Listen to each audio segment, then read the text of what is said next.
अस्सलाम वालेकुम, मेरा नाम है आशिक़ सुभान और आज हम बात करने जा रहे हैं कि हायर एजुकेशन के लिए जर्मनी कैसे जाया जाए। और इस मौजू पे बात करने के लिए मेरे साथ मौजूद हैं मोहम्मद आसिफ़ अशरफ। तो आइए उनसे बात करते हैं। अस्सलाम वालेकुम। आसिफ़ भाई, क्या हाल चाल है? जी, जी। आसिफ़ भाई, सबसे पहले मुझे ये बताएं कि आपने जर्मनी में किस यूनिवर्सिटी से बैचलर किया है और किस फील्ड में किया है? जी, मैंने बेसिकली जर्मनी में राइनवाल यूनिवर्सिटी ऑफ अप्लाइड साइंसेज़ से अपना बैचलर मुकम्मल किया है और मेरी फील्ड लॉजिस्टिक्स की है। लॉजिस्टिक्स बेसिकली लोगों की, इंफॉर्मेशन की, मशीनरी की, किसी भी चीज़ की तरसील को कहा जाता है और लॉजिस्टिक किसी भी बिज़नेस में बैकबोन की अहमियत का हामिल है। यानी आप किसी भी किस्म का कोई भी कारोबार कर रहे हैं और अगर आपका लॉजिस्टिक का डिपार्टमेंट ऑपरेशनल नहीं है या वो अप टू डेट नहीं है, जदीद तरीक़ेकार के मुताबिक नहीं है, तो आपकी कंपनी उस तरह से डेवलप नहीं हो सकती जिस तरह से आजकल दुनिया की कामयाब तरीन कंपनीज़ हैं। तो इसके अंदर बेसिकली ये आपकी कंपनी के तमाम तर ऑपरेशंस के बारे में तालीम है और ये पढ़ने के बाद आपके पास बहुत वसी ऑप्शंस होते हैं कि आप कंपनी के ऑपरेशंस में चले जाएँ, सप्लाई चेन में चले जाएँ, ट्रांसपोर्टेशन में चले जाएँ या वेयर हाउसिंग में चले जाएँ। और इसके बाद अगर आप मास्टर्स की तरफ जाते हैं तो उसमें फिर स्पेशलाइजेशंस आ जाती हैं। जैसा कि मैंने बताया, स्पेशलाइजेशंस होती हैं वेयर हाउसिंग में, ट्रांसपोर्टेशन में या सप्लाई चेन में। तो आसिफ़ भाई, जैसे पाकिस्तान में बहुत देखा जाता है कि किसी भी फील्ड को चूज़ करने से पहले उसका स्कोप देखा जाता है। तो आपके ख़्याल में इस फील्ड का कितना स्कोप है?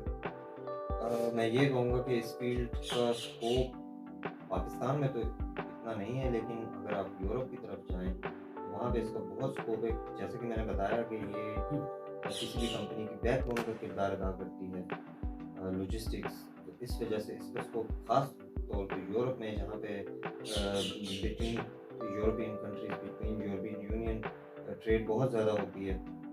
तो इन मुल्कों में इस फील्ड का बेहद स्कोप है और ये one of the highly paid jobs हैं, ख़ास तौर पे जर्मनी में। बाकी कंट्रीज़ के बारे में मैं इतना श्योर नहीं हूँ क्योंकि मार्केट को मैंने इतना सर्च नहीं किया है। तो जहाँ तक जर्मनी का ताल्लुक है, तो जर्मनी में इसका बहुत स्कोप है।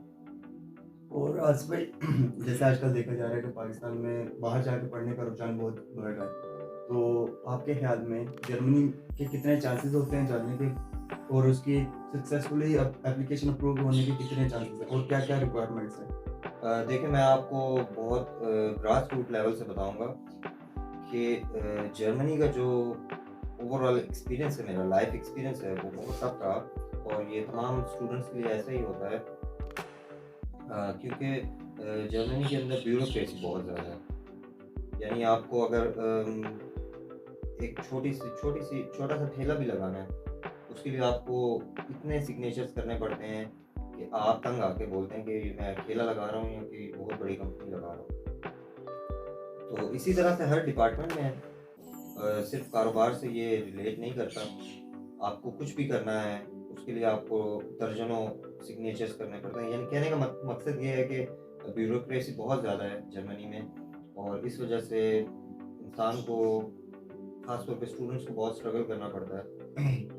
और उसके बाद अगर आप जैसे आला तालीम हासिल करने जाते हैं और आपकी तालीम मुकम्मल हो जाती है, तो उसके बाद आपको अपॉर्चुनिटीज़ दी जाती हैं कि आप किस तरह से वहाँ पे सेटल हो सकते हैं। और अभी जबकि जर्मनी की नई हुकूमत आई है, तो वो इमिग्रेंट्स के लिए कानून को बहुत आसान कर रही है। अम, तो बेसिकली जर्मनी की जो बेसिक रिक्वायरमेंट है जर्मनी में तालीम हासिल करने की, वो है ब्लॉक्ड अकाउंट। मैं आपको ये बताता चलूँ कि जर्मनी में तालीम बिल्कुल मुफ्त है, वहाँ पे कोई ट्यूशन फीस नहीं है। आपको सिर्फ़ और सिर्फ एक सेमेस्टर कंट्रीब्यूशन देना होता है, जिसमें आप जो यूनिवर्सिटी में तंजीमें होती हैं मुख्तलिफ, उनकी फ़ीसेस होती है, स्पोर्ट्स की फ़ीस होती है और उसमें आपको डिपेंड करता है आप किस स्टेट में हैं या किस सिटी में हैं, उसके मुताबिक आपको एक सेमेस्टर टिकट दिया जाता है, जिसके ज़रिए आप पब्लिक ट्रांसपोर्ट पे ईज़िली सफ़र कर सकते हैं। उसके बाद जो बेसिक रिक्वायरमेंट है वो ये है कि आपको ब्लॉक अकाउंट एक खुलवाना पड़ता है जर्मनी में, जिसके अंदर आप तकरीबन 11,000 यूरो ब्लॉक करवाते हैं और वो अमाउंट आपके 1 साल के खर्चे के लिए होता है। यानी अगर मिसाल के तौर पे अगर आप 12,000 यूरो ब्लॉक करवा रहे हैं तो आपको पर मंथ 1,000 यूरो दिए जाएंगे, जिससे आप अपना मंथली एक्सपेंस चलाएंगे। तो this is one of the basic requirement for German student visa. And इसके बाद आइल्स है, आपको आइल्स करना पड़ता है और आइल्स में मास्टर्स के लिए कम से कम आपका 6.5 बैंड होना चाहिए। और बैचलर्स के बैचलर्स के लिए मोस्टली यूनिवर्सिटीज 6 एक्सेप्ट कर लेती हैं, लेकिन कुछ ऐसी भी हैं जिनकी रिक्वायरमेंट 6.5 है।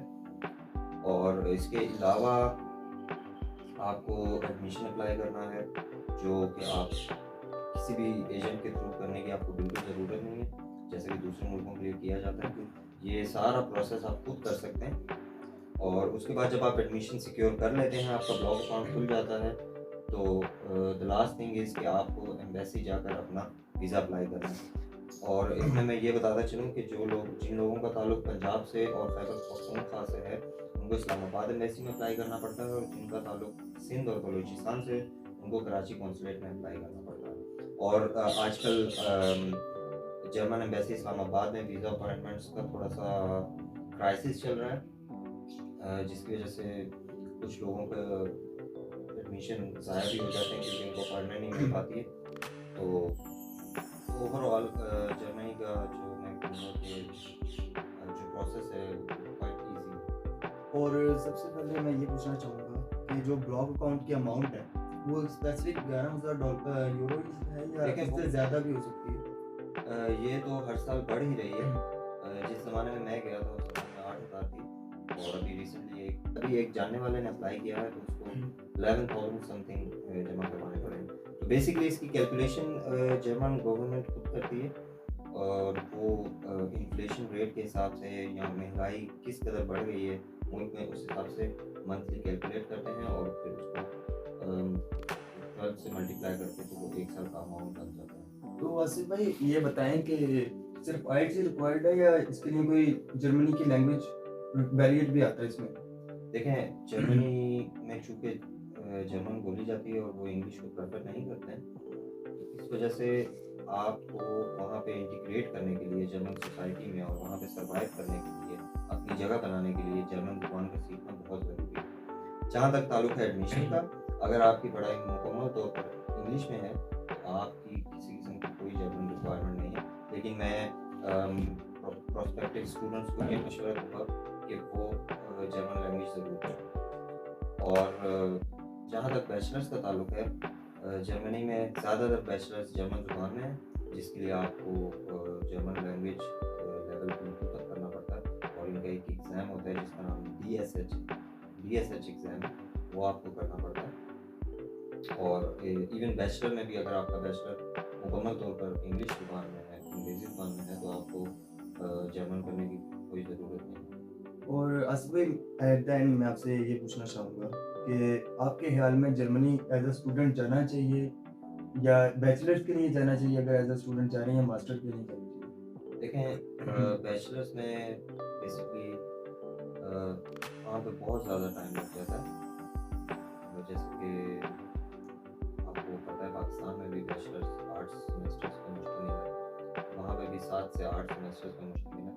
और फिर आपको अगर मिडिल क्लास फैमिली से आपका ताल्लुक है और आपको अपना ब्रेड एंड बटर को अर्न करना है, तो उसके लिए फिर आपको साथ साथ पार्ट टाइम जॉब्स भी करनी पड़ती हैं। तो ये सफ़र काफ़ी कठिन सफ़र साबित हुआ मेरे लिए भी, और जो और लोग बैचलर्स कर रहे थे जो मेरे जानने वाले हैं, उनके लिए भी काफ़ी कठिन था।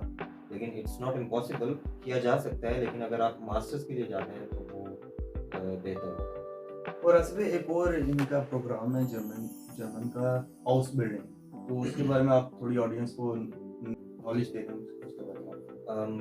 बेसिकली इसका नाम हाउस बिल्डिंग है, जिसकी ट्रांसलेशन बनती है वोकेशनल ट्रेनिंग। और ये तकरीबन तमाम तर जितने भी शोबाजात हैं इस वक्त उनमें करवाई जाती है जर्मनी में। और बेसिकली ये होता ये है कि इसमें आपको 2 से 3 दिन कॉलेज जाना पड़ता है, और बाकी के दिन आपको वो प्रैक्टिकल वर्क करवाते हैं। फॉर एग्जांपल अगर एक वीक में। जी, 1 वीक में। फॉर एग्जांपल लेट्स सपोज कि आप एक कुक की या रेस्टोरेंट सर्विस की हाउस बिल्डिंग कर रहे हैं, तो उसके लिए आपको 2 से 3 दिन कॉलेज जाना पड़ेगा, जहाँ पे आपको मुख्तलिफ सब्जेक्ट्स पढ़ाएंगे, और उसके अलावा बाकी दिन आपको रेस्टोरेंट जाना पड़ेगा, जहाँ पे आपको डिफरेंट डिपार्टमेंट्स में वो काम करवाएंगे। जैसे प्रैक्टिकल वर्क जी, प्रैक्टिकल वर्क होगा। तो जैसे कि एक रेस्टोरेंट के अंदर जो मुमकिन डिपार्टमेंट्स हो सकते हैं वो हैं क्लीनिंग का डिपार्टमेंट या कुकिंग का डिपार्टमेंट या सर्विस का डिपार्टमेंट। तो वो आपको कुछ अर्सा सर्विस के डिपार्टमेंट में काम करवाएंगे, कुछ अर्सा वो आपको क्लीनिंग के डिपार्टमेंट में काम करवाएंगे। तो इस तरह से आपको जो रेस्टोरेंट का एक बिजनेस है वो मुकम्मल तौर पे आपको उसकी समझ आना शुरू हो जाएगी, और आप खुद से एक रेस्टोरेंट खड़ा कर सकते हैं। तो इसकी जो रिक्वायरमेंट है, जहाँ तक मुझे इल्म है, चूँकि मेरा इससे ताल्लुक़ नहीं है हाउस बिल्डिंग से और ना मैंने की है, लेकिन कुछ मालूमात मुझे है, तो वो ये है कि वो मुकम्मल तौर पर जर्मन ज़ुबान में होता है, क्योंकि जब आप इंडस्ट्री में जाते हैं तो वहाँ पे मोस्टली जर्मन ही बोली जाती है। 95% जर्मन बोली जाती है।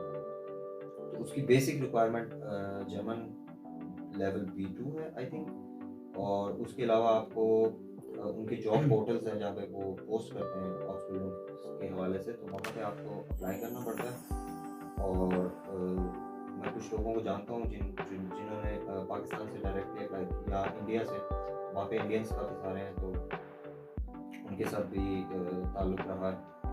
तो ख़ास तौर पे इंडिया से और दूसरे मुल्कों से लोग बहुत तादाद में आ रहे हैं हाउस बिल्डिंग के लिए। और इसमें आपको पढ़ाई के साथ साथ और सीखने के साथ साथ मंथली कुछ पेमेंट भी दी जाती है, जिससे आपका डेली एक्सपेंसेस डेली एक्सपेंसेस कह सकते हैं आपके चलते रहते हैं। और उसके एंड पे वो 2 से 3 साल का उसका ड्यूरेशन होता है, और उसके एंड पे एक एग्ज़ाम होता है जिसको पास करने के बाद आपको सर्टिफिकेट मिल जाता है। तो आज का इंटरव्यू हम यहीं पर एंड करते हैं, और आई होप इससे काफ़ी नॉलेज मिली होगी। अल्लाह हाफ़िज़।